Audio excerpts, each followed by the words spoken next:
బాంధనిక మాదిరి, consultant at Harika ENT care hospitals, Vanasthalipuram branch. ఈరోజు మనం నేసల్ బోన్ ఫ్రాక్చర్స్ యొక్క ట్రీట్మెంట్ ఎట్లా ఉంటదనేది తెలుసుకుందాం. సో నోస్ అనేది మన ఫేస్ లో most prominent and projected part కాబట్టి, and it is one of the most sensitive part కాబట్టి, ఎనీ యాక్సిడెంట్స్ లో కానీ డొమెస్టిక్ వైలెన్స్ ఆర్ వైలెన్స్ అట్లా జరిగినప్పుడు ఈ నోస్ అనేది మోస్ట్ ట్రామా ఇంజురీకి గురవుతుంది అనమాట. సో నార్మల్ కాజెస్ వచ్చేసి ఎప్పుడైతే ఈ నోస్ ట్రామాస్ ని మనం నెగ్లెక్ట్ చేస్తామో లాంగ్ స్టాండింగ్ లో ఏమవుతుందంటే నోస్ డిఫార్మిటీస్ రావడము అండ్ ఫేస్ షేప్ మారిపోవడము ఈ నోస్ వల్ల ఇలాంటి సిమ్టమ్స్ ఉంటాయి అనమాట.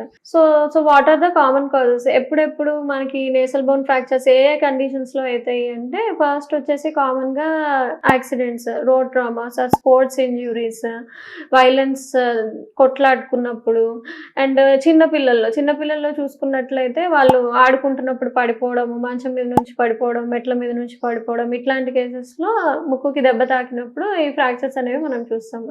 అలాగే ఎల్డర్లీ ఏజ్ పెద్దవాళ్ళల్లో చూసినట్టయితే ఫాల్, సడన్ గా కొన్నిసార్లు చక్కర వచ్చి పడిపోవడం, తూలు వచ్చి పడిపోవడం, ఇట్లాంటప్పుడు జరిగినప్పుడు కూడా వాళ్ళకి ముక్కుకి దెబ్బలు అనేవి తాకే అవకాశం ఉంటుంది అనమాట. So usually these are the common causes for trauma to nose.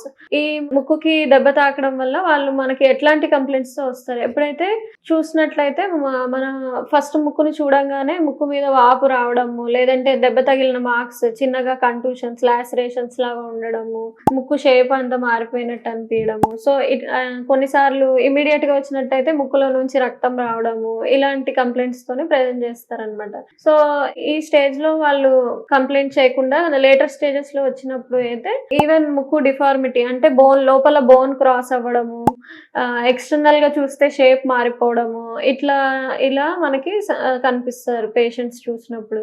And examine చేసినప్పుడు ఇక్కడ బాగా వాళ్ళకి నొప్పి ఉంటది. అండ్ క్రెపిటస్ అంటాం. క్రెపిటస్ అంటే ఎప్పుడైతే ఫ్రాక్చర్ అవుతుందో మనం ఇట్లా రబ్ చేసినప్పుడు ఆ బోన్ ఒకదానికొకటి రుద్దుకొని మనకి చిన్న క్రాక్ సౌండ్ లాగా వినిపిస్తుంది అనమాట. సో ఈ క్రెపిటస్ ఉన్నప్పుడు అయితే మనం compulsory fracture, there is more chances of nasal bone fracture అనమాట. సో దీన్ని ఎలా డయాగ్నోస్ చేస్తాము? సో మెయిన్ మనం చూడంగానే తెలుస్తుంది. వాపు అదంతా ఉన్నప్పుడు అయితే పర్టికులర్ గా తెలియదు. వన్స్ వాపు తగ్గినాక ఫ్రాక్చర్ చూసినప్పుడు కొన్నిసార్లు తెలుస్తుంది. బట్ డయాగ్నోస్టిక్ గా మనం ఎక్స్రేలో it is more visible. Both nasal bones, bilateral nasal bones X-ray చేపిస్తే మనకి అందులో క్లియర్ గా ఫ్రాక్చర్ అనేది తెలుస్తుంది అనమాట. సో ఈ ఫ్రాక్చర్ కూడా అన్డిస్ప్లేస్డ్ ఫ్రాక్చర్ ఉండొచ్చు, డిస్ప్లేస్డ్ ఫ్రాక్చర్ ఉండొచ్చు. డిస్ప్లేస్డ్ అంటే ఫ్రాక్చర్ అవుతుంది బట్ సేమ్ లైన్ అంటే పక్కకు జరిగిపోవడం అట్లా ఉండదు అనమాట.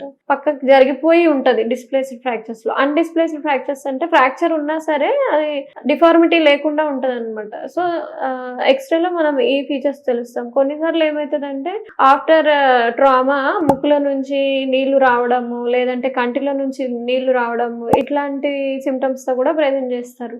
ఇవి ఎప్పుడు అంటే severity of the trauma, injury బాగా సివియర్ గా ఉన్నప్పుడు మనకి కంటి నుంచి ముక్కుకి నేసోలాక్రిమల్ డక్ట్ ఓపెనింగ్ ముక్కులోకి ఓపెన్ అవుతుంది అనమాట. ఎప్పుడైతే ఆ ఇంజురీలో ఈ డక్ట్ అనేది డ్యామేజ్ అవుతుందో అప్పుడు ఈ కంటి నుంచి వాటర్ రావడం, ఎపిఫోరా అంటాం, ఆ సిమ్టమ్ తో ప్రెజెంట్ చేస్తారు.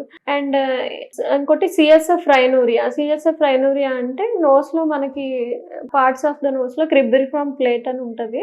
ఆ క్రిబ్రిఫార్మ్ ప్లేట్ కి డ్యామేజ్ అయినప్పుడు డైరెక్ట్ బ్రెయిన్ నుంచి సిఎస్ఎఫ్ ముక్కు నుంచి లీక్ అయిపోతుంది అనమాట. సో ఇలాంటి కేసెస్ లో సిఎస్ఎఫ్ రైనూరియాతో కూడా ప్రెజెంట్ చేస్తారు. సో ఇవన్నీ మనకి సిటీ స్కాన్ లో ఈ నేసోలాక్రిమల్ డక్ట్ ఇంజురీ ఏమన్నా అయిందా, లేదంటే క్రిబ్రిఫార్మ్ ప్లేట్ ఫ్రాక్చర్ అయిందా, అలాంటి ఎక్కువ డీటెయిల్స్ అని మనకి సిటీలో అనేది తెలుస్తుంది. సో కొన్నిసార్లు depending upon the severity of the injury we can advise CT scan also, because nose తోనే కాకుండా పక్కన ఈ మాక్సిలరీ బోన్ ఫ్రాక్చర్ ఇలాంటివి ఏమన్నా ఉన్నాయా అనేది కూడా సిటీలో మనకి తెలుస్తుంది అనమాట. అండ్ ఇంకొకటి నేసల్ అబ్స్ట్రక్షన్ ఉంది అంటే డిఎన్ఎస్, ముక్కు బోన్ ఏమన్నా వంకర అయిందా, అవన్నీ సిటీ స్కాన్ లో మనం డయాగ్నోస్ చేయొచ్చు. సో ఈ నేసల్ బోన్ ఫ్రాక్చర్ లో మనం ఎప్పుడైతే నోస్ మనం ఎగ్జామిన్ చేసినప్పుడు కొన్నిసార్లు ఏమవుతుందంటే ఈ మ్యూకోజా అంటే పెరికార్డియం, మనకి సెప్టమ్ యొక్క మ్యూకోజా కింద బ్లడ్ అనేది ట్రామా జరగడం వల్ల బ్లడ్ అనేది అక్యుములేట్ అయిపోతుంది. అంటే హెమటోమా లాగా రక్తం ఇక్కడ నిండిపోతుంది అనమాట. సెప్టల్ హెమటోమా అంటాము. ఈ nasal bone fractures, any nasal injuries లో ఈ హెమటోమా అనేది మనం కంపల్సరీ చెక్ చేసుకోవాలి. ఎందుకంటే ఆ హెమటోమాని నెగ్లెక్ట్ చేస్తే లేటర్ దట్ ఆ బ్లడ్ అంతా ఏంటి అంటే అక్కడ ఉన్న కార్టిలేజ్ లో ఇన్ఫెక్షన్ అయిపోయి సెప్టల్ యాబ్సెస్ గా ఫామ్ అవుతుంది. ఆఫ్టర్ దట్ ఆ సెప్టల్ యాబ్సెస్ ని అప్పుడు కూడా మనం ఐడెంటిఫై చేయలేకపోతే సెప్టల్ పర్ఫరేషన్ అయ్యే ఛాన్సెస్ ఉంటుంది అనమాట. For any trauma case we have to see septal haematoma లాగా ఏమైనా ఉందా అనేది ముందే మనం ఐడెంటిఫై చేసుకోవాలి.